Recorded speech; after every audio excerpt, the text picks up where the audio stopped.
Hello guys, तो आज हम बात करने जा रहे हैं कॉर्पोरेट टैक्स के सेक्शन 80I के बारे में। तो 80I कहता है deduction in respect of profit of N undertaking engage in development of special economic zone, मतलब SEZ। तो एक ऐसा बिजनेस जो कि स्पेशल इकोनॉमिक जोन को डेवलप करने से प्रॉफिट कमाता है, उसकी डिडक्शन क्या होंगी, कितनी होंगी, क्या क्या उसकी कंडीशन होगी, उसके बारे में आज हम पढ़ने जा रहे हैं। Let's start. तो देखो, सबसे पहली चीज आती है कि who is entitled to deduction, किसको ये डिडक्शन मिलना चाहिए। तो एक ऐसा बिजनेस जो कि स्पेशल इकोनॉमिक जोन को डेवलप करने का काम करता है और जो कि 31 मार्च 2005 के बाद स्पेशल इकोनॉमिक जोन 2005 के एक्ट के अंदर एस्टैब्लिश हुआ था, उसी को ये डिडक्शन मिलेगी।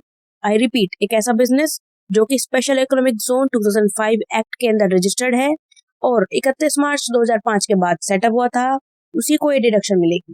ठीक है, तो डिडक्शन कितनी मिलेगी, क्वांटम ऑफ डिडक्शन क्या है, 100% प्रॉफिट 10 साल तक के लिए डिडक्ट मिलेगा। ठीक है, डिडक्शन है 100% of profit for 10 consecutive years. But यहाँ पर एक चॉइस है कि जो SSC है वो किसी भी 15 सालों में से 10 साल का अपने मर्जी से जो है डिडक्शन ले सकता है। अगर किसी भी ईयर में उसको लगता है कि भाई मुझे तो इस साल प्रॉफिट कम हुआ है, टैक्स दे देता हूँ, अगले साल डिडक्शन ले लूंगा, तो वो छोड़ सकता है, स्किप कर सकता है। कोई भी 10 साल के लिए वो डिडक्शन ले सकता है। ठीक है, यहाँ पर एक पॉइंट है कि अगर SSC ने 80IA के अंडर भी डिडक्शन ले रखी है इस बिजनेस के लिए, तो जो अनएक्सपायर्ड पीरियड जो बचा है ना, बस उसी के लिए 80IA के अंडर मिलेगा। ठीक है, ये नहीं है कि दोनों में डिडक्शन ले लिया, नहीं, ऐसा नहीं हो सकता। यहाँ पर एक और केस था हमारा कि अगर SSC अपने बिजनेस को अपने बिहाफ पे किसी दूसरे एंटरप्राइज को ट्रांसफर कर देता है, कि जो ट्रांसफर ही है उसको भी अनएक्सपायर्ड पीरियड के लिए डिडक्शन का बेनिफिट मिलेगा।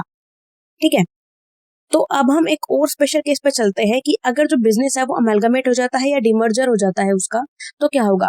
तो जब एक इंडियन कंपनी अपने डिडक्शन के पीरियड को खत्म होने से पहले ही या तो अमेलगमेट हो जाए या डिमर्ज हो जाए किसी दूसरी इंडियन कंपनी के साथ, तो क्या होगा।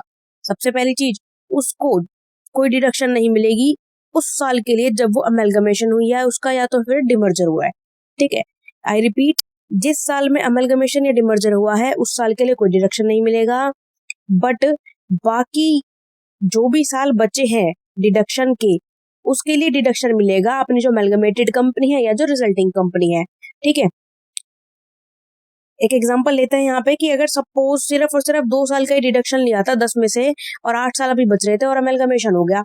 ठीक है, तो जिस साल में अमेलगमेशन हुआ उस साल का तो कोई डिडक्शन नहीं मिलेगा, लेकिन बाकी के जो बचे हुए साल है ना, उसमें तुम 8 साल का डिडक्शन ले सकते हो कभी भी जब तुम्हारा मन करे। ठीक है, क्योंकि 15 साल की चॉइस है ना हमारे पास।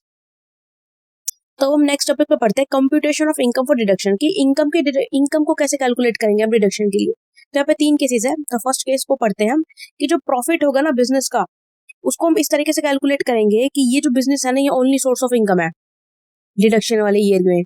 ठीक है, तो ये हमारा क्राइटेरिया होगा for the calculation of income. Next point हमारा आता है कि अगर हम इस बिजनेस के लॉस को किसी दूसरे बिजनेस के साथ सेट ऑफ कर देते हैं तो वो गलत हो जाएगा हमारा एस्टिमेशन। तो हमें करना क्या होगा, करंट ईयर के इनकम में से जो हमने लॉस जो सेट ऑफ किया था ना, उसको हमने डिडक्ट करना पड़ेगा, फिर जो बैलेंस आएगा उस पे हम डिडक्शन लगाएंगे। ठीक है, थर्ड पॉइंट अगर हमारा आता है कि अगर हम इस बिजनेस की किसी भी प्रॉपर्टी को, गुड्स को दूसरे बिजनेस में ट्रांसफर कर दे या फिर दूसरे बिजनेस की किसी भी प्रॉपर्टी को इस बिजनेस में ट्रांसफर कर दे, तो और मार्केट रेट भी ना पता चले हमें, तो हम क्या करेंगे, SSC ऑफिसर को राइट है कि वो मार्केट रेट जो भी उसको रीजनेबल लगता है उसको वो एस्टिमेशन कर लेगा as a profit on transfer of goods. ठीक है, तो ये 3 क्राइटेरिया थे। नेक्स्ट हमारा आता है ऑडिट ऑफ अकाउंट। अगर हम अकाउंट को प्रॉपर ऑडिट कराएंगे तभी हमें डिडक्शन मिलेगा, एल्स नहीं मिलेगा। तो क्या क्या हमारी कंडीशंस है इसके लिए, तो जो हमारे अकाउंट है वो एक क्वालिफाइड अकाउंटेंट या चार्टर्ड अकाउंटेंट CA के अकॉर्डिंग ऑडिटेड होने चाहिए, वो फुल्ली फर्निश हमारी रिटर्न ऑफ इनकम होनी चाहिए। थर्ड पॉइंट कि जो हमारा ऑडिट है, ऑडिट रिपोर्ट है, वो हमारा 10 CCB प्रेस्क्राइब फॉर्म के अंदर होना चाहिए और जो हम रिपोर्ट फर्निश करेंगे वो इलेक्ट्रॉनिकली फर्निश करनी है, नहीं तो हमारा डिडक्शन नहीं मिलेगा। लास्ट पॉइंट हमारा आता है विड्रॉल ऑफ डिडक्शन। गवर्नमेंट कभी भी चाहे किसी भी इंक्वायरी के बाद या फिर ऑफिशियल गजेट में नोटिफिकेशन के बाद किसी भी सेक्शन के अंडर डिडक्शन को हटा सकती है या कम कर सकती है एक स्पेसिफाइड डेट के बाद। Thank you so much guys, hope आपको ये समझ में आ गया होगा। अगर आप कोई भी कॉमर्स का रिलेटेड टॉपिक पढ़ना चाहते हैं तो उसके लिए प्लीज कमेंट कर दीजिएगा और वीडियो को लाइक शेयर सब्सक्राइब जरूर कीजिएगा। Thank you.